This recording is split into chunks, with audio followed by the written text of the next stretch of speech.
Are you following me? Can you take on this mission? I hesitated. I didn't like skin blobs. They had a blobby temperament.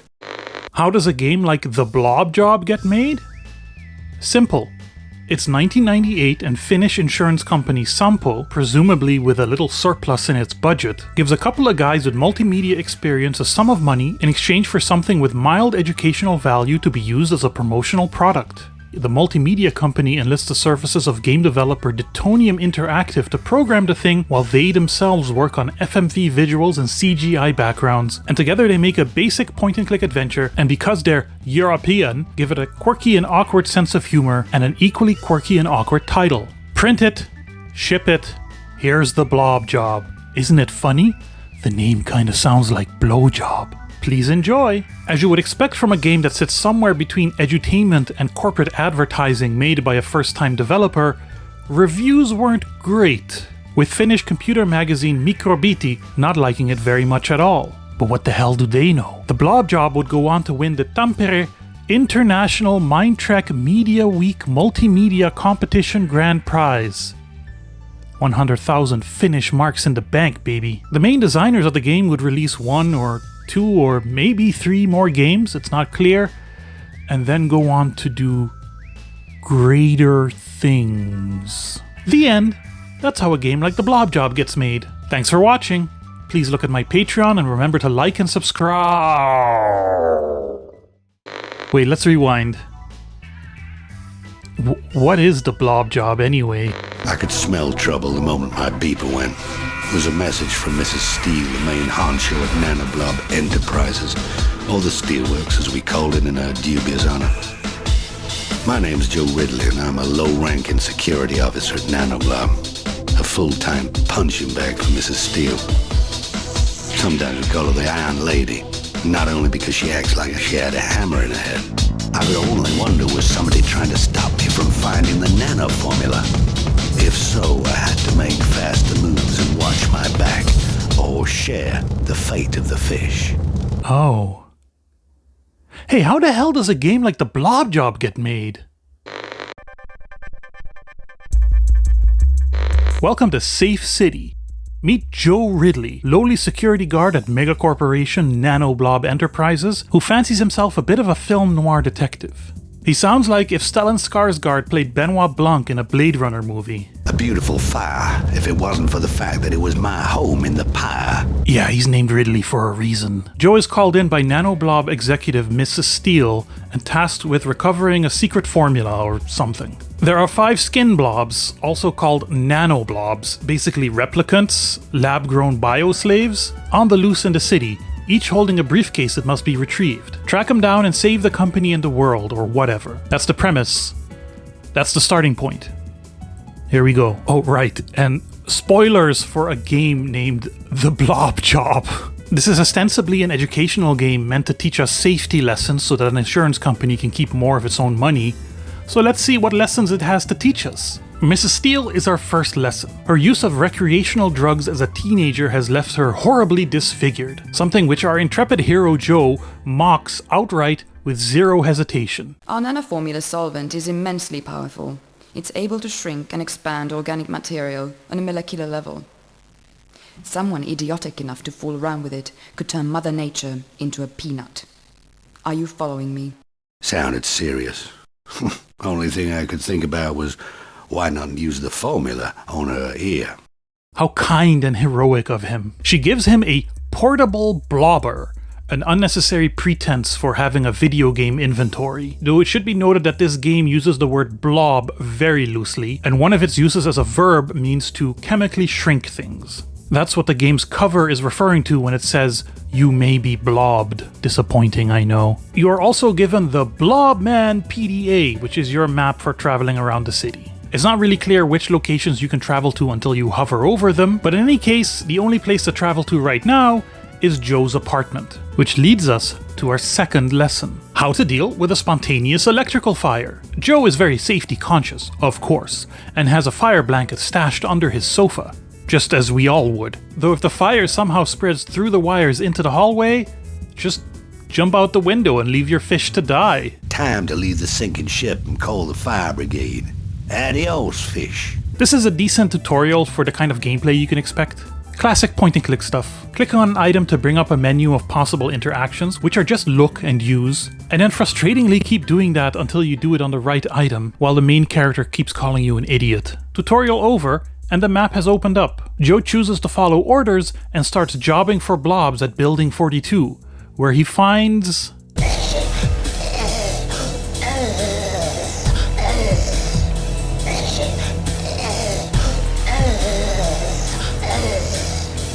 Let's just sit here for a moment and ponder where we went wrong in our lives. This is lesson number 3. If you find someone who just drank some sulfuric acid, human or blob, and you can't reach poison control... 4-week-old milk. Yeah, it'll probably start talking soon.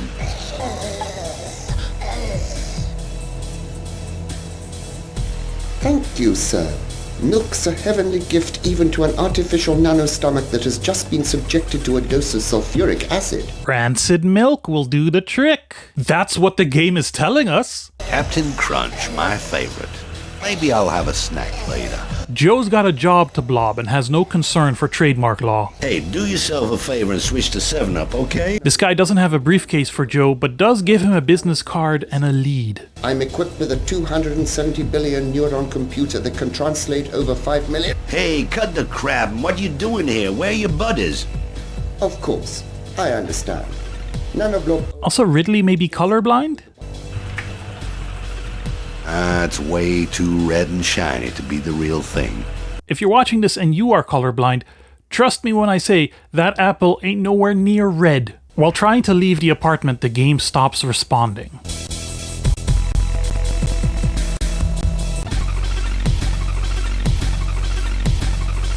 This is not a game with a save system, so I have to do all of that over again.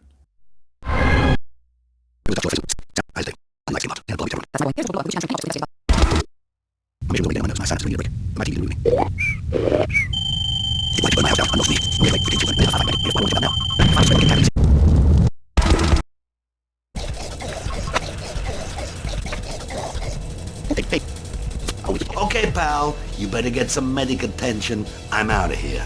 Thanks to the quantum uncertainty principle of the subatomic particles bouncing around inside my computer, it's safe to leave the apartment this time. Joe heads to the Nanoblob laboratories, where he finds a smart and capable young woman who wants nothing to do with him. Hey, who are you? You better get out of here right away. This is a restricted area. He is kinda giving capital G gamer, so I don't blame her. So he travels to the bus station, where he finds a drunk blob trying to start his car. Damn! The key won't fit in the lock. I can't start the car. Safety lesson number 4. Always start your car before you get drunk. For the automated YouTube advertising suitability detectors, that was sarcasm. Now, I didn't show this before, but there are a few moments in the game where you get choices. At the very start, for instance, you can reject Mrs. Steele's offer. All this changes is that after the apartment burns down, you have to accept the offer anyway. Didn't I tell you you'd come back here crawling like some dirty little lizard with a loose tail? Here at the bus station, Joe is given another choice. The absolute pinnacle of non-linear storytelling. He can help the drunk start his car. Hey, sure, let's get you started, pal.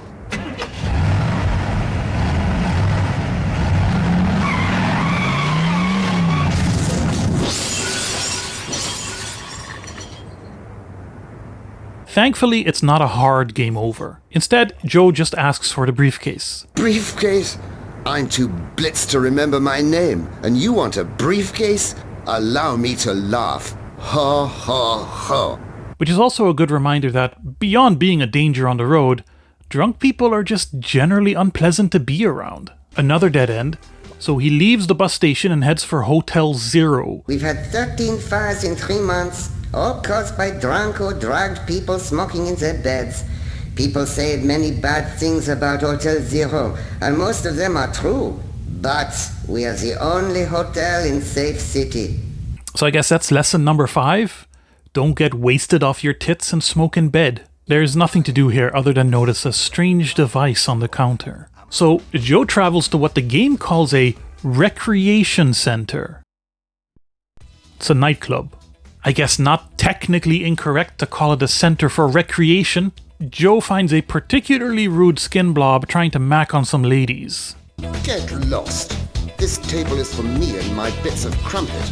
He's willing to help Joe out if he gives him a hand with some VHS and chill, if you get my drift. Tell you what, if you give me some advice on how to handle these, then maybe, just maybe, I can help you. Naturally, Joe's first response is to go to the WC, the water closet, the restroom, the shithouse. Yikes, someone forgot his dirty diapers here. This game is a little strange, huh? He finds a condom vending machine, always useful, but lacks the coin. It's also starting to get a little smelly in here. Anyway, because this is a video game and not real life, he knocks on all the stalls without fear or shame. I'm the sheriff in this town, and your present suspected apartment is terrorist gang. Get lost or risk imprisonment. Dead ends wherever Joe looks, so he goes to the intersection, where he finds a skin blob who rode his bike a little too hard. More importantly, he finds a clue.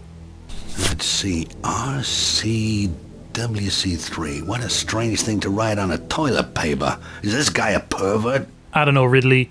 You were knocking on every stall in a nightclub restroom just a minute ago. I don't know if you should be judging anyone else. Ridley checks if the blob is alive, and then, even though he might be suffering from a spinal injury after his bike accident, proceeds to put him in the recovery position. This is lesson number 6. Always ensure your bicycle is well maintained, lest you crash and pass out on the street and some corporate security guard who thinks he's a hard-boiled detective / school safety officer comes along and does irreparable neurological damage. Then Ridley calls the emergency number, which is, of course, as it is in most civilized nations across the world, 112. Alarm center? Oh, hi. Hi there, my name's Joe Ridley. I'm calling from the corner of Creek Street and Watson Avenue. Report a bike accident. The victim, a man in his early 20s, is fallen off his bike. He's breathing, his heart's beating, but he's unconscious. The toilet paper note can only mean that Ridley must return to the rec center, where indeed he comes across the first briefcase safely stashed in a toilet stall. Once again out of Leeds, Ridley returns to Building 42, where we learn that he's a bit of a literary critic. Yeah, American Psycho. Fear and Loathing in Las Vegas. This guy must be manic depressive. And also steal some money. The coin is too big for the condom machine, but also this confirms that Safe City is canonically in Finland. Very important for the lore, you see. Giving the coin to the drunk would-be driver leads to this response. I'm tired of this game. Time to take a break and play GoldenEye or some groovier game. You know what? Great idea.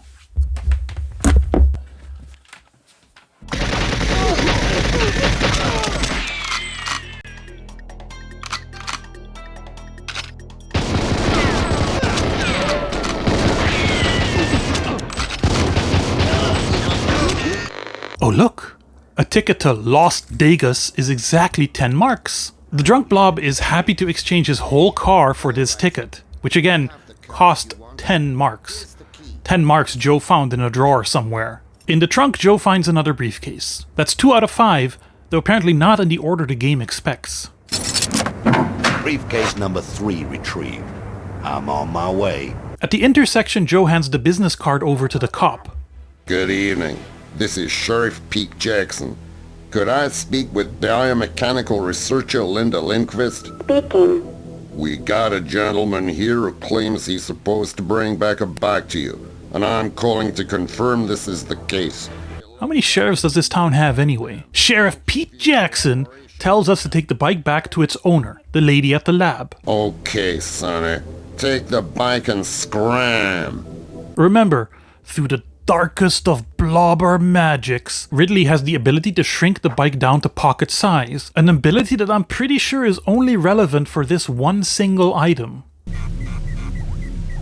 Ah, at last, my dear bike. Conveniently, she has one of the briefcases, and explains that the strange behavior of the blobs is due to them being test subjects for a wide variety of narcotics. Consider that safety lesson number 7. Do not be a weird technoclone replicant humanoid slave and let scientists test drugs on you. Are you writing these down? Ridley then takes a little sniff of every sample on the desk, and there are a lot of them. Mixture of sedatives and ethanol. If you mix alcohol and sedatives, you increase the toxic cannabis. You will lose your sense of time. This is very dangerous because you will not only lose your ability to control yourself, but also remember and excited. Listen for sure. Wider than will turn blood pupils and accelerates you become easily psychologically addicted as its effects phase away. You use cannabis restless, irritated, not nauseated, cold, dizzy, and good. Misuse only become very suicide. Skin around your nose gets chafed.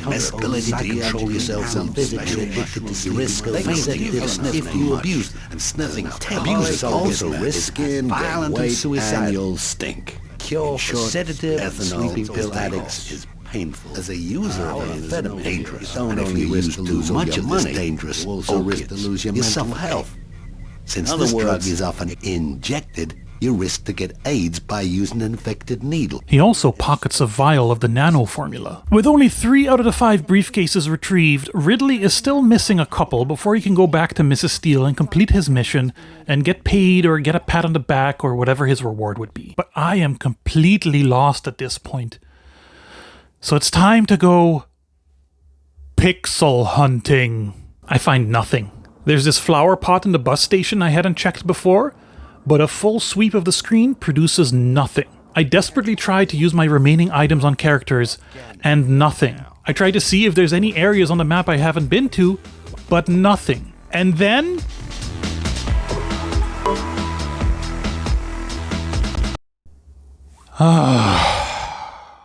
Safety lesson number 8. Even if your game is very short, please include a rudimentary save system so that 30 years later, some idiot trying to show off your game and tell its story doesn't get an aneurysm while trying to play it.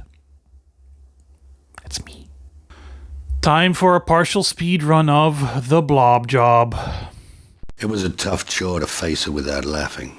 Skin The blobs was... sounded. I hesitated. That's my boy. It wanted to burn my house down and roast me. Okay, great, but the cable's still burning. Now I must inform... the fire must have spread along the time to leave the sinking.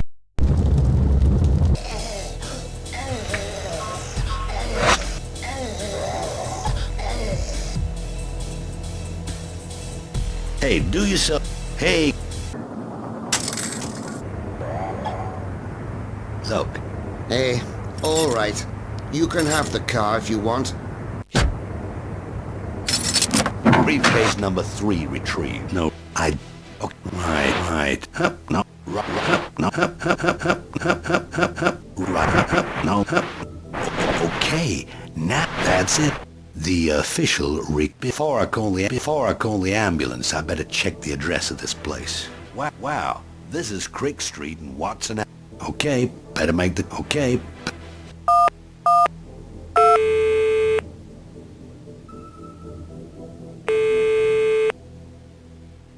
Alarm center. Okay. Do you know who the owner of this bike is? I believe she's the owner. I'd like to take this bike back to her. Nanoblob Lab. We got... Okay, Sonny. Take the bike and scram. Briefcase number 2 retrieved. Ah, at last, my dear bike. You must be the man looking for my little nanoblobs. Mrs. Steele informed me. You better find... Briefcase number 1 retrieved. I got a talent for this. Hey, wait a minute. What's this? Nano formula. But then that just leaves me stuck again. Still pixel hunting. Still sweeping the screen for interactables.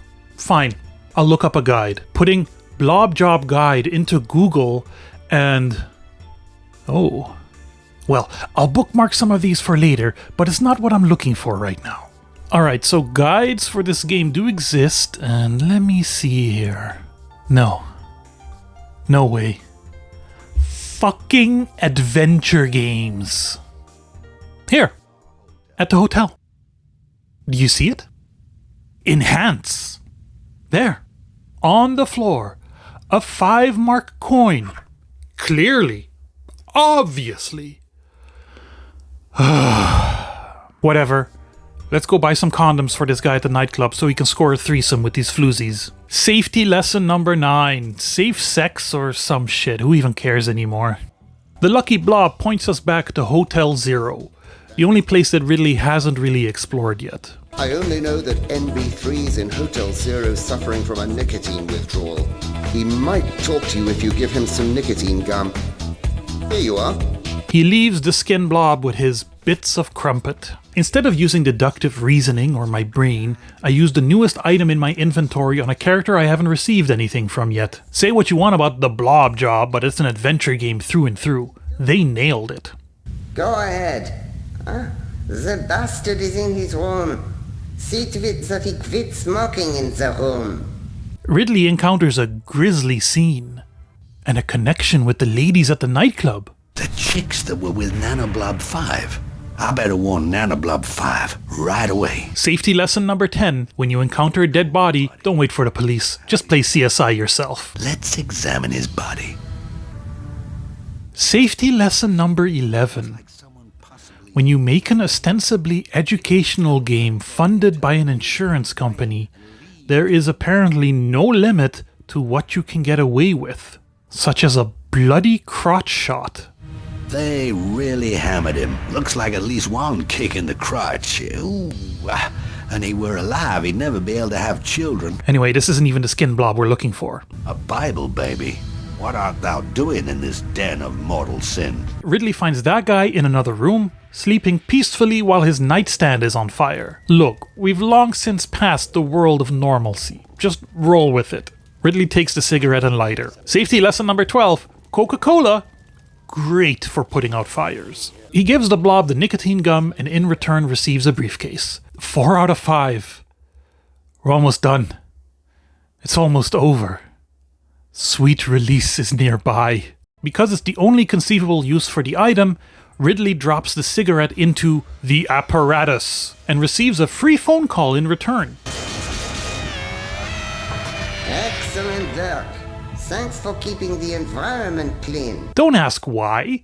You should have stopped asking why a couple of safety lessons ago. He calls up the escorts, and while it's tempting to arrange that date with them and see what would happen, Ridley still has the picture of that bloody crotch fresh in his mind and is in no need of a safety lesson here. He gets in touch with the Lucky Blob, who immediately believes Ridley without hesitation and tells him the location of the last briefcase.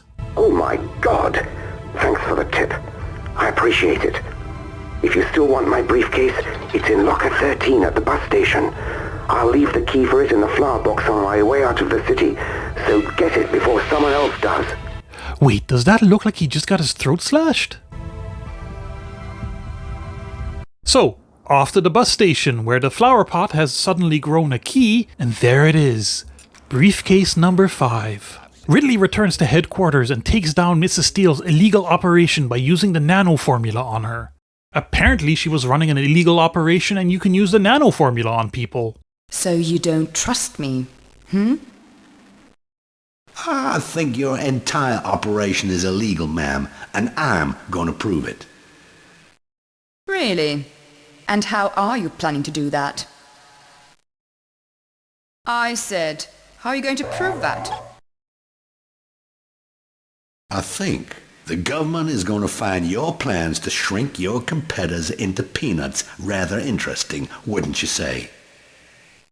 You just try, you son of a... I already did. Sayonara, Mrs. Steele.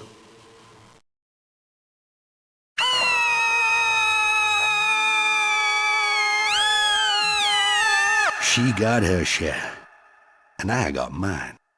For my services for saving Mother Nature, along with the future of Nanoblob Enterprises, and of course, the poor Nanoblobs themselves, the board of the city council made me the new sheriff in town. The rumor was that the previous sheriff got sacked after they found him painting graffiti in a public toilet. Who knows? Safety lesson number 14. Bosses exist only to be defeated. And I get a chance to win a free trip to London. Sick. There is an alternative bad ending, but you're just gonna have to play this game yourself to see it. Vicious. Possibly a biological experiment. And that, in essence, is the Blobjob. And there's so much I could say about it. If I don't edit myself, this script would be 15,000 words. The choice of a noir cyberpunk aesthetic is certainly an interesting one, and if I have to be perfectly honest, one that the game kinda pulls off okay, all things considered. But it's a very, very weird game. It oozes a certain kind of odd Euro-ness. And I don't mean the fact that as a game targeted towards children, it's not precious about sex, drugs, or swearing. That only comes across as odd if you're an American. The zoom in on a guy's bloody crotch can go either way though.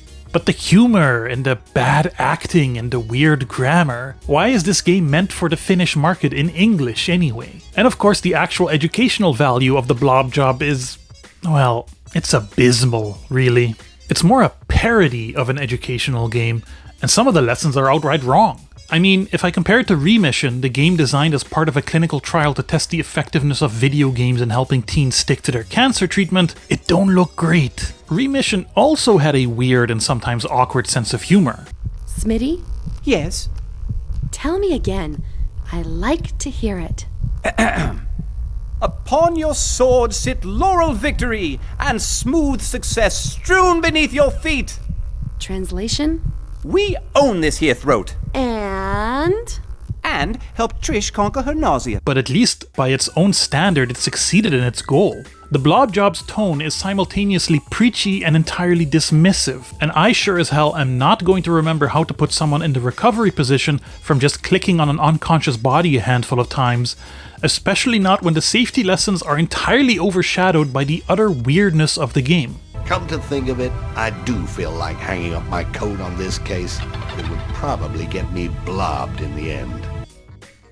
That said, I am also incredibly happy this thing exists. I sometimes worry that I'll run out of material for this channel, the real obscure stuff. And then something like this game falls onto my lap straight out of the trash can, and I get so excited to tell you all its story. Because here's the thing, now that we've taken a closer look at the game, seen it for what it really is, we still haven't gotten any closer to answering our main question. How does a game like the Blobjob get made?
Oh, right. Two names stick out in the credits of the game. Co-producers, co-writers, and co-designers John Hakalaks and Jan Wellman. The masterminds behind the Blobjob. They're no longer active in the game industry, and I tried reaching out to both of them so they could explain themselves, but I haven't heard back from them in time for the release of this video. So I had to figure out what happened myself. Luckily, they left a trail. Before the Blobjob, John Hakalaks wrote and produced several television films and documentaries under his company, Hakalaks Productions. Jan Wellman worked in advertising and CGI animation. At some point before 1998, they joined forces and, possibly with some outside financing, founded Intelligame. The Blobjob is Intelligame's most well-known game, but they also released Santageddon, a presumably Christmas-themed multiplayer shooter. I say presumably because the only footage I've been able to find of it online is this teaser trailer.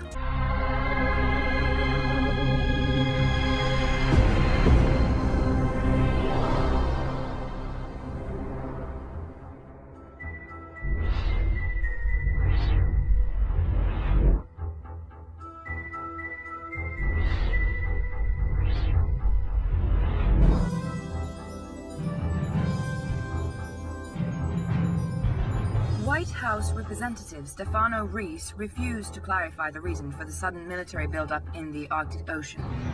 An anonymous Pentagon source revealed that U.S. aircraft carrier Louisiana has been put on high alert. He cited the presence of a, quote, malign alien terrorist force.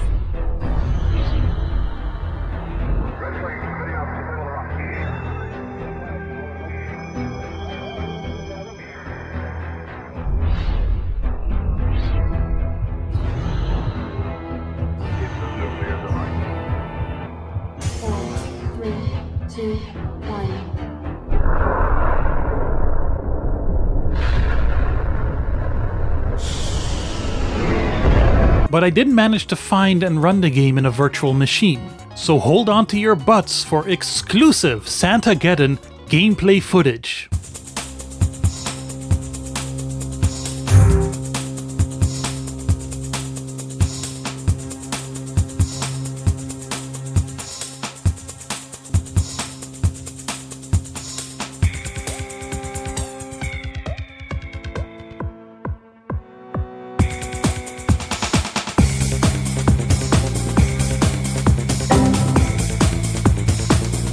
Yeah, that's all I could get running. Sorry. According to Moby Games, IMDb, every other source I could find, that's it for releases from Intelligame. But a little digging finds more.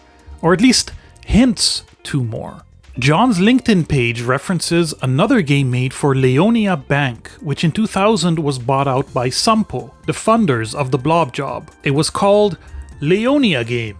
That's it.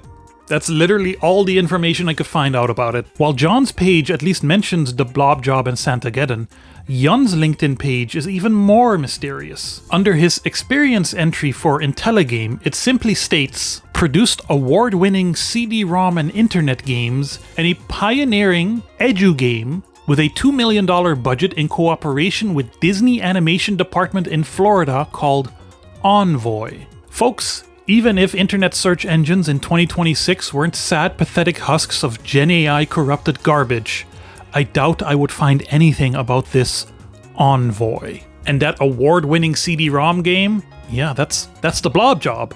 It won an award. That's technically correct. So that seems to be the complete output of Intelligame. The Blobjob, something for Leonia Bank, I'm guessing something web-based, supposedly something in collaboration with Disney, possibly, but probably not, and Santageddon. But both these men have a connection after Intelligame that I think goes a long way into explaining the why of the Blobjob. Hakalax and Wellman were two of the 6 founders of Riot Entertainment, also known as Riot E. No relation to the League of Legends people. Founded in the year 2000, Riot E was poised to take advantage of the burgeoning mobile entertainment market. Mobile phones were getting colored screens and internet access, and the proliferation of communication through SMS allowed for numerous new business opportunities. This was at the height of the dot-com bubble too, so they attracted investments from big names like Nokia, News Corp, and SoftBank. Riot E had 20 million euro in the bank before they even had a product. But a product was developed, and so was a business model. Riot was at the vanguard of what would just a decade later be a $100 billion industry, slapping licensed characters onto simple puzzle games and overcharging for them. They managed to get their hands on global licenses for properties such as Marvel, Guinness World Records, Bridget Jones's Diary, and apparently got the rights to The Lord of the Rings for an absolute steal. But that, and a few other ventures such as SMS-based voting and dating services, weren't enough. And just a few years after its founding, Riot E had collapsed into bankruptcy. The end. A small, embarrassing footnote in Finnish telecom entertainment history. And then I saw that in 2004 a feature-length documentary came out called Riot On, which told the story from the inside, with many interviews with key people in the company, including our boys John and Jan. What it shows is that Riot Entertainment was a wild, wild place. We had an iguana. I don't know really why we had it. Possibilities for sports. In some articles they wrote that there was a huge swimming pool. Lots of game machines. Billiard table. Well, it was fun to read, but I never saw the pool. A cinema in the basement, right, with sauna complex and all the rest of it. The story of Riot E seems to be one of overindulgence, debauchery, and decadence. A story of nepotism and egregious mismanagement of young and eager new hires, of massive abuse of company credit cards, and of raucous parties and office sex tapes. This wasn't just some sad bankruptcy, it was a hard and disastrous crash. The film is very wild, frenetic, overproduced. One could even say riotous. I suspect that a lot of the stories were embellished to enhance the rock and roll lifestyle image these people were chasing, but what do I know? I wasn't there. It's a fascinating insight of the Finnish culture, though. They drink. At some point they pull their pants down.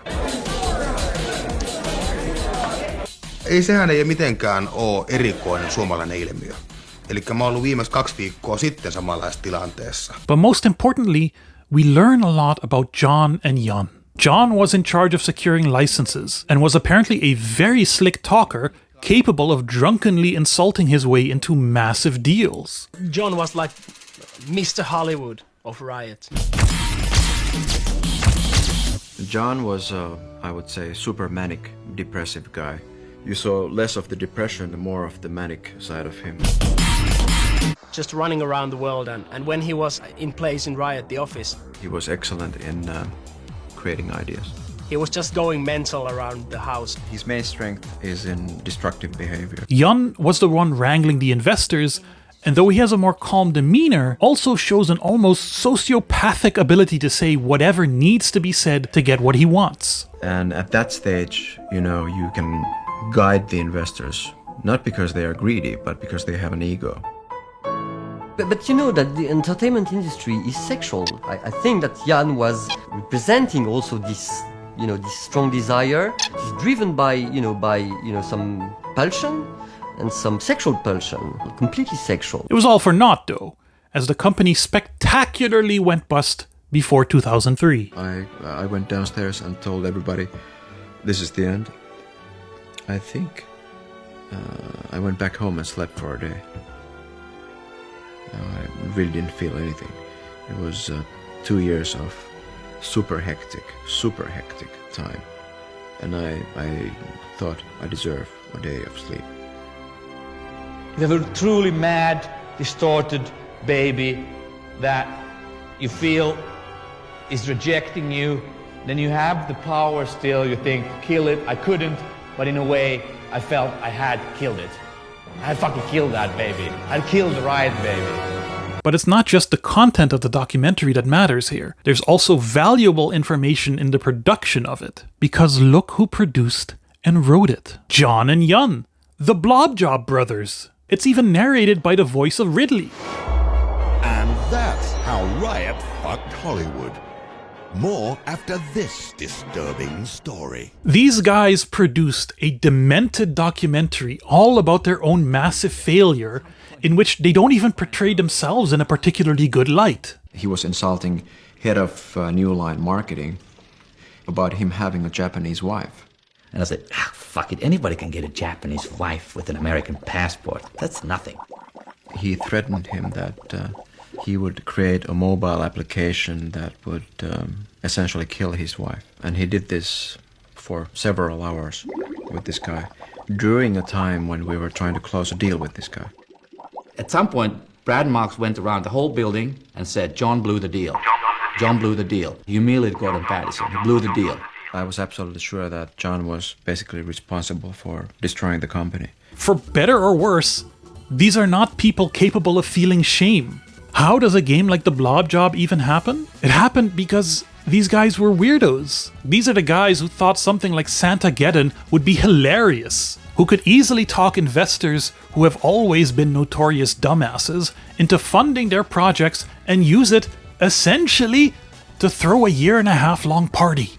In a way, you could say we created this team to commit a crime. As when you rob a bank, you need one guy who can start the talking. One guy who could pitch things. Excited and talking about the game. Third guy who will handle the guns. One guy was handling technology. You need a fifth guy who can do the driving away. Someone else was a bit more about the business. And one guy was the lawyer. Every person in the gang had its own role to get the goddamn fucking money. So, I can only speculate, but I would not be surprised if, just like at Riot E, Intelligame was another vehicle for this kind of party. They saw the Finnish game development scene in the 90s exploding. They saw the opportunity in getting corporations to fund them, maybe had some connections at Sampo, and they wanted in on the action. As a result, they put a ton of unnecessary effort into one of the stupidest and weirdest games ever made. Not that they or anyone else on the dev team didn't care, they clearly put their whole ass into it, it's just that they cared about different things. If the question is why, the answer, it seems to me, is because it was fun. Because it was funny. Because it was just a joke. Because it was the Blobjob.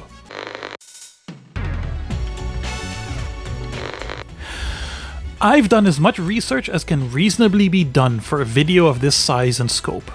Maybe even a little too much. I like being thorough, but I'm still left with some burning questions. If the game was promotional material for a Finnish insurance company meant for the Finnish market, why was the game itself entirely in English? Was that a common thing in Finland in the 90s? To have domestic media products targeted at children be released entirely in English? I'm not complaining. I wouldn't be making this video if the game wasn't released in English. I can reasonably understand maybe 5 or 6 languages, but Finnish ain't one of them. And how did this function as a piece of advertising for Sampo Insurance? The logo of the company appears just a handful of times in the game. Was it sold in stores or distributed at schools or given away for free when you bought a policy for your summer car? The voice actor for Ridley is also credited as Schwarzenegger and Gay Man. I don't recall hearing those. What kind of insanity did I miss? You know what? After watching the Riot E documentary, I think maybe some things are best left unanswered. Let's do the Where Are They Now?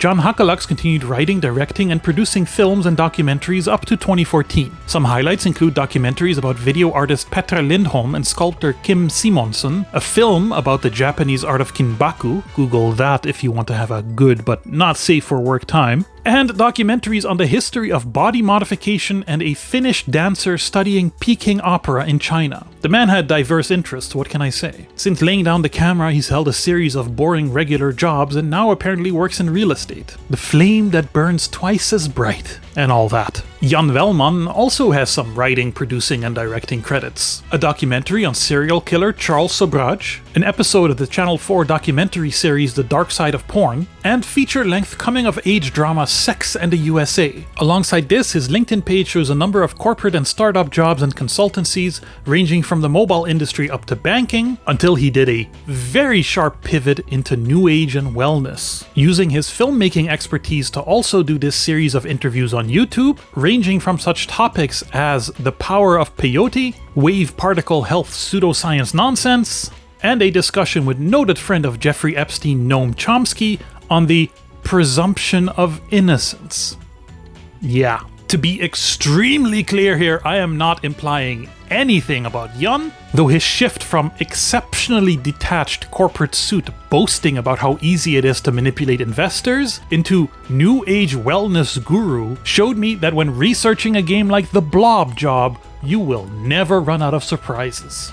Detonium Interactive renamed itself to Ninai Games in 1999, though I've been unable to confirm whether this was due to the shame of working on the Blobjob. I originally wrote that line as a joke, but please note that the Blobjob isn't at all mentioned on the earliest version of the Ninai website. They mostly released variants of their puzzle game Drop Mania on various platforms, including as a Rampage-branded edition on the Game Boy Advance, and in a compilation called Fat Hammer Classics for the notorious Gizmondo handheld.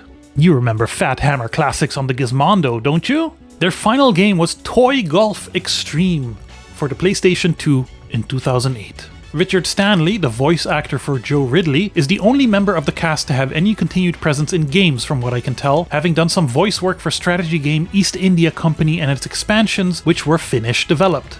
Actually, there's 2 more members of the cast, but we've met them before. If you want to experience the Blobjob for yourself, you can find it the same place where I find all my abandonware. Supposedly it runs fine on modern Windows, but unless you want to have an 800 by 600 game stretched out on your giant widescreen monitor, I'd suggest running it in a virtual machine. It's not a very long game, under an hour if you take it slow, but it has no save feature and may crash on you as it did on me, so keep that in mind. I have not been able to track down a physical copy of the Blobjob, which only reinforces my suspicion that it was never released outside of the Nordics, let alone Finland. It's a shame because my God, would it look good right between my Russian copy of Rig and Roll / Truckers 3 and my American small box Dirt Origin of the Species / Eva Cash Dirt Project. Doubly so for a copy with this art I found on a sketchy Russian site dedicated to translating and repacking old adventure games. The box also contains some informational leaflets and a safety manual in both Finnish and English with actual useful information, or at least useful to lowering Sampo Insurance's own costs. I couldn't get Santageddon to really run at all, just browse through the setup menus and launch into a level briefly before it would crash. Notice that it has Riot E branding too. All these blobs bleed into each other, it seems. You can watch Riot On for free on YouTube. I encourage it if you're curious about the whole story, though it has a surprising amount of full frontal nudity for a film about a failed Finnish tech company. There was like 30 naked men running past me, including the CEO. When you have that kind of energy, when you have that kind of pressure, you have to release it from somewhere. And of course, we didn't have any time to do any extracurricular activities, so it came out in weird fashions. So that is the story of The Blobjob, as far as I can tell it. It's a bizarre game with a bizarre story made by what are by all accounts bizarre people. I truly wonder if Sampo Insurance actually got what they wanted from this deal. Also, can I be perfectly honest and extremely neurodivergent for just a second? By all reasonable definitions of the word blob, there isn't a single actual blob in this whole damn game.